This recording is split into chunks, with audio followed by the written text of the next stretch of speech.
Bonjour et bienvenue. Le voyage commence. Dans le désert brûlant du Moyen-Orient, une cité s'est élevée. Babylone. Une ville qui n'avait rien pour réussir, et qui est pourtant devenue l'un des lieux les plus prospères de toute l'histoire humaine. Et si cette prospérité n'était pas un hasard? Et si Babylone avait découvert des lois, des principes incapables de transformer n'importe quelle vie? Aujourd'hui, je vais te raconter ces lois. Celles qui ont fait naître les riches, et qui peuvent, encore aujourd'hui, changer ta manière d'avancer. Le constat qui fait mal. Tout commence avec deux hommes. Bonshir, un artisan talentueux. Kobe, un musicien respecté. Ils travaillent, ils donnent tout, ils font de leur mieux, mais ils restent pauvres. Un jour, ils se regardent et se posent la question que beaucoup d'entre nous ont déjà ressentie. Pourquoi certains s'enrichissent, et pas nous? Ce moment, c'est une prise de conscience. Le point de départ de toute transformation. Arcade, l'homme qui a compris. Pour trouver des réponses, ils vont voir Arcade. Un ami d'enfance, devenu l'homme le plus riche de Babylone. Arcade n'a pas eu de chance. Il n'est pas né dans une famille privilégiée, il n'a pas reçu d'héritage, il a simplement découvert des lois simples, des lois universelles. Des lois qui fonctionnent, pour tous. Et il accepte de les partager. Les 7 remèdes. 1. Se payer en premier. Dans chaque pièce que tu reçois, il y a une part qui t'appartient vraiment. La mettre de côté, c'est honorer ton futur. C'est le premier geste de liberté. 2. Maîtriser ses dépenses. Choisir ce qui compte, laisser le reste. Donner une direction à son argent, au lieu de le laisser s'échapper. C'est retrouver du pouvoir. 3. Faire grandir son argent. Donner une mission à chaque pièce. La laisser avancer, créer, ouvrir des portes. L'argent qui bouge devient une force qui travaille pour toi. 4. Protéger ce que l'on construit. Avancer avec sagesse. S'entourer de ceux qui savent. Garder son argent dans des chemins sûrs, solides, qui respectent ton effort. 5. Bâtir un foyer solide. Créer un lieu qui t'appartient. Une base stable. Un ancrage qui renforce ton avenir et celui de ceux que tu aimes. S'y préparer demain. Penser plus loin que le présent. Créer des ressources pour les jours futurs. Assurer la paix, même quand les années passent. 7. Devenir plus précieux. Élever ses compétences. Découvrir.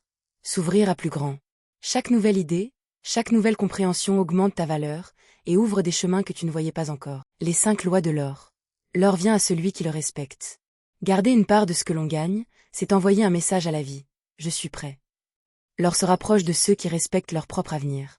L'or travaille pour celui qui le met en mouvement. Chaque pièce peut devenir une force qui avance. Quand on donne une mission à son argent, il crée, il construit, il ouvre des chemins que l'on ne voyait pas encore. L'or reste auprès de celui qui avance avec sagesse. L'or aime la prudence. Il demeure auprès de ceux qui choisissent des routes solides, guidés par des conseils fiables et des décisions réfléchies.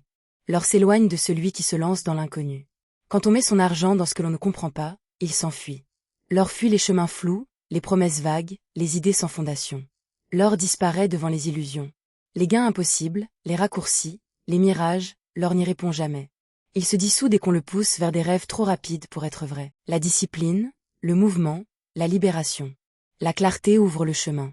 Quand on regarde sa situation avec lucidité, un passage apparaît. La clarté transforme chaque pièce en direction, chaque geste en avancée. La liberté grandit quand on avance. Chaque action posée avec constance élargit l'espace autour de soi. La liberté se construit pas à pas, dans le mouvement, dans la régularité. La méthode crée la paix. Diviser ce que l'on gagne, donner une place à chaque pièce, c'est installer un ordre intérieur. Une structure qui apaise, qui stabilise, qui renforce. La chance répond à ceux qui bougent. Le mouvement attire les opportunités. Chaque pas ouvre une porte. Chaque décision crée un espace où la vie peut répondre. La persévérance ramène la liberté. En avançant avec douceur et constance, tout se transforme. La liberté revient, naturellement, comme une conséquence du chemin parcouru. Pourquoi ce livre est encore un best-seller aujourd'hui? Ses principes restent vivants. Paru en 1926, ce livre continue d'inspirer parce qu'il transmet des idées qui traversent les générations. Des principes simples, puissants, qui accompagnent chaque époque. L'argent devient une énergie qui accompagne. Il montre comment donner un rôle à son argent, comment le structurer, comment le laisser soutenir et ouvrir des possibilités. Ce livre inspire des transformations réelles.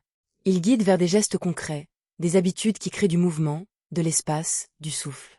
Des transformations qui s'installent dans la durée. Ce livre éclaire le présent. Même aujourd'hui, il apporte une direction claire. Il accompagne ceux qui veulent avancer, se stabiliser, se construire. Il ouvre un chemin de liberté. Il montre comment créer sa propre liberté, comment l'élargir, comment la faire grandir. Une liberté accessible, une liberté qui se construit.